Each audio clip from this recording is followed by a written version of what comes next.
Louvado seja nosso Senhor Jesus Cristo e sua Mãe Maria Santíssima, para sempre sejam louvados.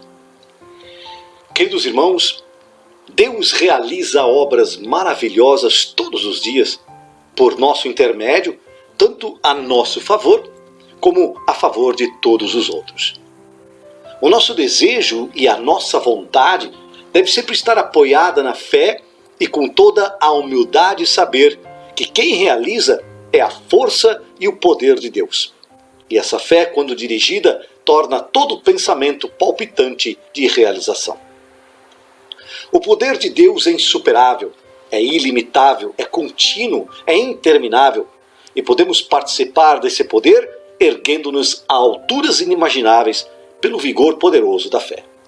Deus é vida, é perfeição, é harmonia. A nossa oração precisa ser formulada com uma confiança total no poder de Deus e Ele, com certeza, cuidará do resto. Mas não funcionará somente com a força de vontade. Isso não é suficiente para que Deus realize prodígios, pois a fé é um dom gerado pelo ouvir, pelo escutar e pelo viver da palavra de Deus. Não pelo sentimentalismo e tampouco pelo intelecto, que por sua vez não ajudará em nada. Aliás, é bem provável que o problema aumente, pois aí se estará operando no ver para crer, e o que Deus quer de nós é crer para ver. A inteligência é a fé, e a fé humanas devem cooperar com a graça divina, pois crer é um ato de discernimento que se baseia na verdade e na vontade movida por Deus. Creste porque me viste. Bem-aventurados que não viram e creram. João 20, 29.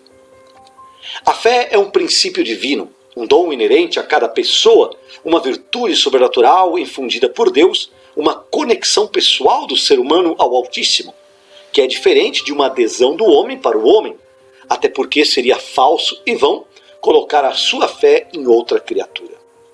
É claro que depende de cada um acreditar ou não acreditar, até porque ninguém deve ser forçado contra a sua vontade a abraçar a fé, por ser de natureza voluntária, o que não elimina a presença e o poder de Deus em nossa vida, que continuarão ali para quem deles quiser desfrutar. A fé é mais certa do que qualquer conhecimento humano, mas como é um dom dado por Deus de forma gratuita e inestimável, pode vir a se perder se não for alimentada, nutrida, sustentada, abastecida, estimulada e conservada através do amor à palavra de Deus.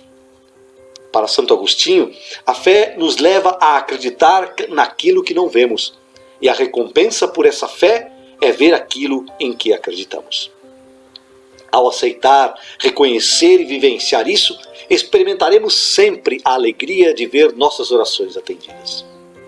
Pela fé somos salvos, curados, justificados. Nela temos a fortaleza, a segurança, a resistência, a vida, a herança, a riqueza, a vitória, o poder. O ser humano só é capaz de ver o que Deus não é, de modo que o Altíssimo é e sempre será para o homem essencialmente o invisível. Ter fé significa chegar ao ponto de ser alimentado e sustentado pelo invisível e inatingível, a fim de que tudo o que é tangível revele-se como algo indispensável à existência. O autor do livro de Hebreus diz que a fé é acreditar de todo o coração, é ter a certeza que algo já está feito, mesmo ainda sem ter sido visto.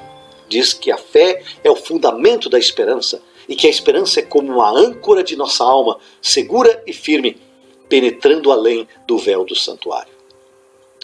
O que vemos no mundo hoje, no entanto, é uma desilusão para a alma. Nossa Senhora, em suas aparições, tem dito que o sacrifício de Jesus, ofertado na cruz, para a minha salvação, para a sua salvação, para a salvação da humanidade, será satirizado, esquecido, avacalhado, incompreendido, desqualificado. E como mãe, que sabe tudo, ela não estava errada. Hoje vivemos o pior momento nesse sentido. O demônio, desde que foi expulso do céu, quis que a raça humana fosse para o inferno, e ele luta dia a dia para que isso aconteça. Foi assim desde o momento que fez com que Adão e Eva pecassem contra Deus. O pecado gerou no ser humano como que um vírus que atingiu a todos os que nasceram depois de nossos primeiros pais, como que uma contínua condição genética que todos desenvolvem e desenvolverão. O pecado original. A pior situação para alguém resolver um problema é acreditar que esse problema não existe. E é claro que essa condição vai se acentuando, ficando pior, até que não tenha mais solução. E é o que acontece com a maioria das pessoas em relação ao pecado. Elas pensam que ele não existe, que podem fazer tudo com todos sem nenhuma consequência, até que chegue o dia que não haverá mais volta, e o diabo conseguirá atingir o seu objetivo. Queridos, Deus nos ama e por isso pede que creiamos no seu amor e o aceitemos de todo o coração. Mas para isso é preciso que a fé faça parte da nossa vida. Porém, esse talvez seja o maior problema que atinge a humanidade, a crise da fé. Muitos dizem que acreditam em Deus, mas suas atitudes não condizem com a fé que Jesus pede que tenhamos. Mas aí aparecem as pessoas teologizadas, pessoas que inclusive dispõem de certificados e diplomas que afirmam que a fé faz parte de cada pessoa, que a fé é determinada por cada um da maneira que a pessoa sentir, que deva ser assim. E é essa relativização o grande mal da humanidade hoje. O Papa Bento XVI diz que a fé cristã não é um sistema, uma ideia, uma entrega cega ao irracional, mas é um ir ao encontro da única verdade, não uma construção intelectual fechada, mas um caminho cuja referência está na palavra de Deus, uma harmonia entre Deus e o mundo, entre a razão e o mistério, revelando o cristianismo como síntese entre a fé e a razão. A fé é uma atitude do existir circunscrita pela confiança, uma decisão fundamental que norteia toda a vida e atinge as camadas mais profundas do ser humano. Não há, portanto, meus irmãos, fé verdadeira para o cristão sem ter a Igreja de Cristo como base, onde o ato de fé cristã é essencialmente a convicção de que o fundamento que lhe dá sentido é Jesus Cristo, a única verdade, o único caminho, a verdadeira vida plena. A crise da fé existente na Igreja e no mundo hoje é talvez a maior já vista em toda a história da humanidade. Para muitas pessoas, Deus é ausente, inexistente, e por isso ele é deixado de lado e os desejos do ter, do prazer e do poder que Jesus e os apóstolos falaram são procurados incansavelmente para a satisfação e preenchimento dos vazios da alma. Isso ocorre porque se perdeu a dimensão sagrada da vida, se perdeu a relação com o mistério do amor de Deus. Na Igreja, muitos vivem uma fé intelectualizada, individualizada, infantilizada. Muitos dizem, eu acredito em Deus, mas meus irmãos, pensemos juntos, se apenas acreditar em Deus fosse o suficiente para ir para o céu, o diabo estaria lá, pois ele também acredita em Deus. Tiago fala isso, crês tu na existência de um só Deus, fazes bem. Até mesmo os demônios creem e tremem. Muitos têm uma fé baseada em superficialidade, não aprofundando no amor de Deus. Muita da fé vivida hoje na Igreja vem de uma cultura devocional e não doutrinal. Ou seja, é aquelas frases, eu rezo em casa, por isso eu não preciso ir à missa. Eu tenho crucifixo na parede, eu tenho a Bíblia lá em casa, e isso me basta. E a Bíblia e o crucifixo estão lá, se enchendo de pó e sujeira. Confessar para padre? Eu não. Eu confesso diretamente a Deus, Ele é misericordioso, Ele me entende. Começam então a abandonar os sacramentos, porque a modernidade exige que eu fale diferente e aceite as coisas antes erradas, agora como certas. Mas como Jesus disse, minhas palavras jamais passarão. Então a partir daí, muitos começam a interpretar a doutrina cristã como uma forma de inclusão. E sendo assim, não há mais pecado e todos podem fazer o que quiserem fazer, pois a única consequência é o paraíso para todos. O pecado não existe mais, assim como não existe mais o inferno e que o diabo é apenas uma miragem, um devaneio, uma fantasia. Essa fé intelectualizada, e por que não dizer imbecilizada, se aproveita da religião, se aproveita da fé católica para desvirtuar a verdade e escandalizar o sagrado. Mas Jesus diz: ai daqueles que escandalizaram destes pequeninos que creem em mim. Melhor seria que lhe pendurasse ao pescoço uma pedra de moinho e fosse lançado ao mar. Mateus 18:6. A fé se torna individualizada quando aquilo no que eu acredito é o bastante. De que toda religião é igual, de que Deus é o mesmo. Isso me lembra uma vez um padre na porta da igreja, recebendo as pessoas que chegavam ao cumprimentar duas senhoras. Uma delas disse: padre, eu trouxe a minha amiga, que é espírita, para ela rezar conosco, porque Deus é o mesmo, né, padre? Ao que o padre responde: não, não é. O meu Deus tem mãe. Queridos, não existe devoção sem doutrina. Não há como ser católico meia boca. Ou você é um católico de verdade, crente na doutrina da Igreja Católica Romana, ou o seu catolicismo é sem compromisso com Deus e com a comunidade. É um catolicismo inadequado, fajuto, estragado, venenoso, vergonhoso, cruel e também demoníaco. Muitas pessoas com 30, 40, 50, 60 anos de idade, com diplomas universitários, mestrados em faculdades de renome internacional, doutorados no exterior, alguns inclusive com pós-doutorado em teologia, mas com uma fé tão vazia de espiritualidade que até dá pena. É uma fé infantilizada que leva para uma vida totalmente descompromissada com o sagrado, que promove pessoas desconexas com o mundo real. Vivem uma fé fantasiosa, mesquinha, desinteressada. A fé de muitos na igreja é baseada num conhecimento totalmente intelectual, sem se ter a dimensão sobrenatural dos fatos. Muitos que estão hoje nas filas de comunhão, tomando ou distribuindo a Eucaristia, não apresentam a certeza que a fé deve produzir. O povo de Deus escolhido, que apenas acham que Jesus está na Eucaristia, um mero símbolo, sem ter aprofundado a verdade da presença real de Jesus Cristo, o próprio Deus, com sua alma, seu corpo, seu sangue, sua divindade. Mas algo pior é quando vemos essa total insensatez vinda de quem deveria zelar pelo sagrado. Padres e bispos entregando-se ao mundo, não rezam mais, não atendem mais confissões, celebram uniões homoafetivas, as quais a Bíblia condena. Foi por isso que Nossa Senhora em La Salette disse: os sacerdotes, ministros de meu filho, por sua má vida, por suas irreverências e sua impiedade, ao celebrar os santos mistérios, por seu amor ao dinheiro, seu amor à honra e aos prazeres, os sacerdotes transformaram-se em cloacas de impureza. Essa palavra é dura, sim, mas tanto quanto aquela que Jesus disse aos doutores da lei: víboras que sois, como podeis falar coisas boas sendo maus? Mateus 12:34. Hipócritas, vocês são como sepulcros caiados, bonitos por fora, mas por dentro estão cheios de ossos de cadáveres e de todo tipo de podridão. Por fora parecem justos, mas por dentro estão cheios de hipocrisia e maldade. Mateus 23:27.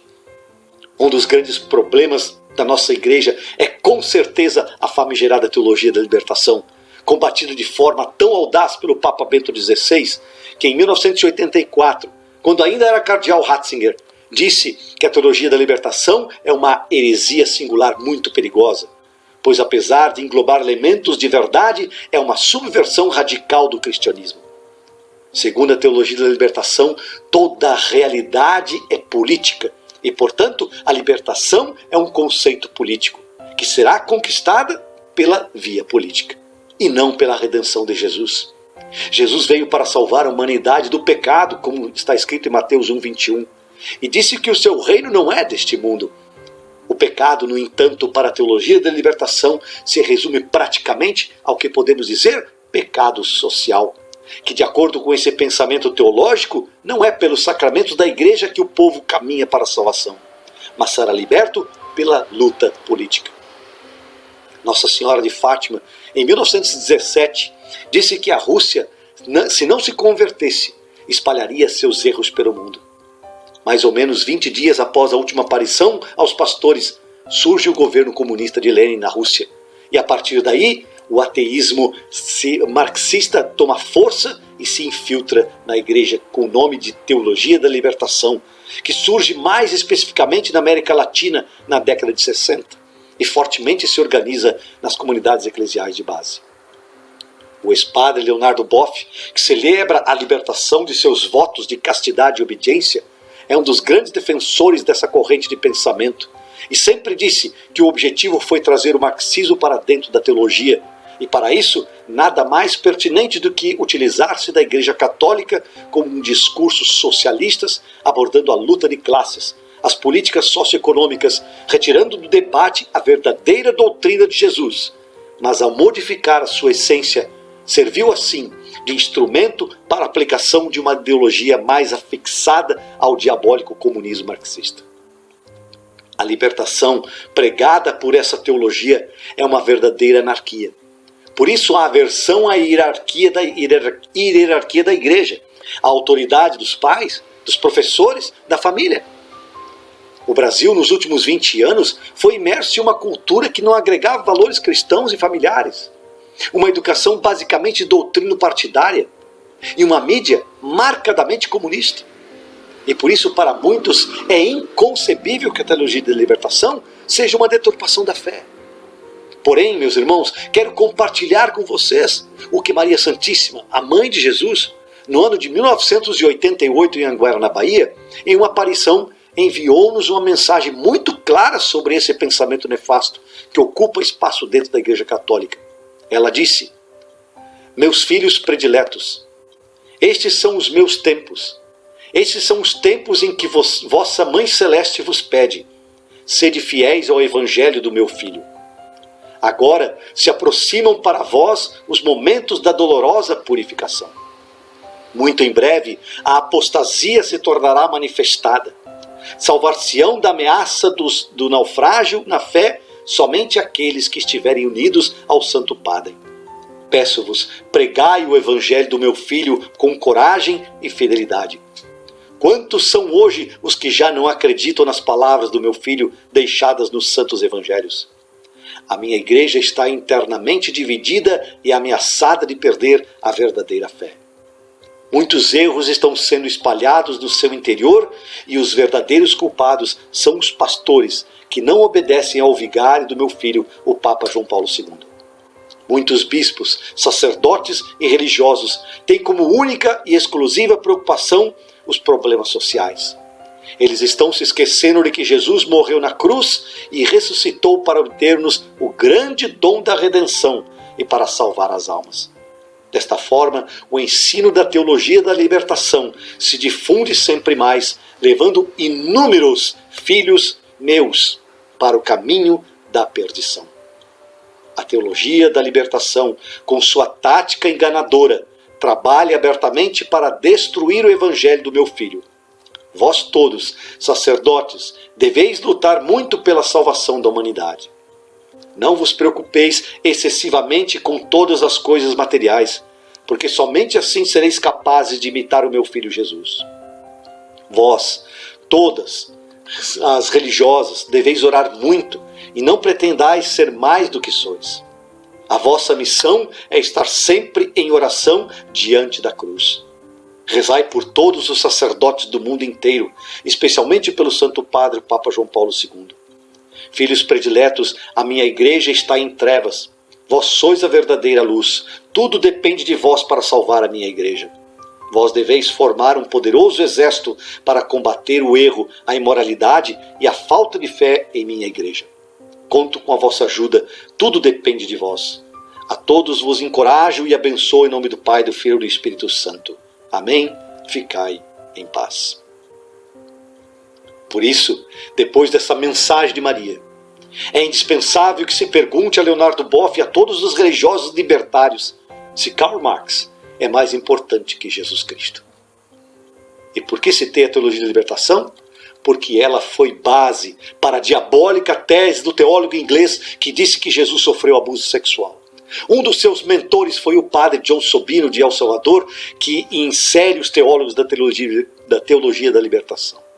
Só uma mente doentia, desregulada, demoníaca, conturbada podia se prestar a fazer uma afirmação dessas sobre nosso Senhor Jesus Cristo.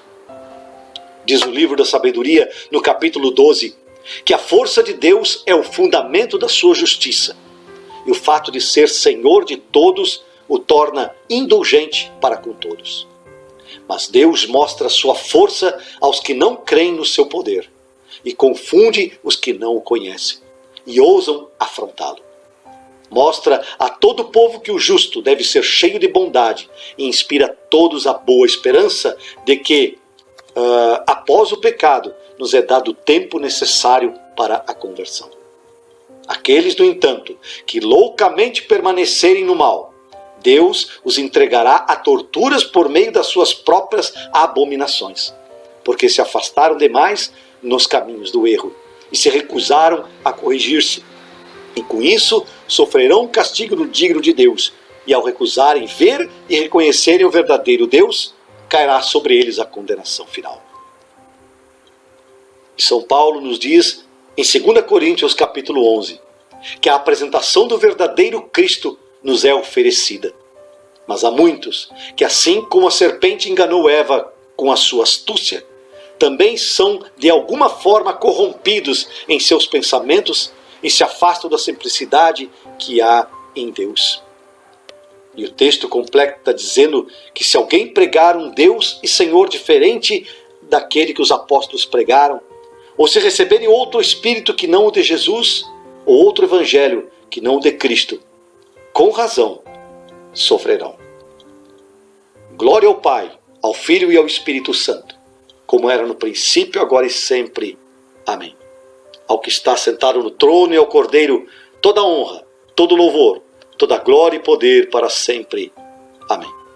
O Senhor nos abençoe, hoje e sempre, em nome do Pai, do Filho e do Espírito Santo. Amém.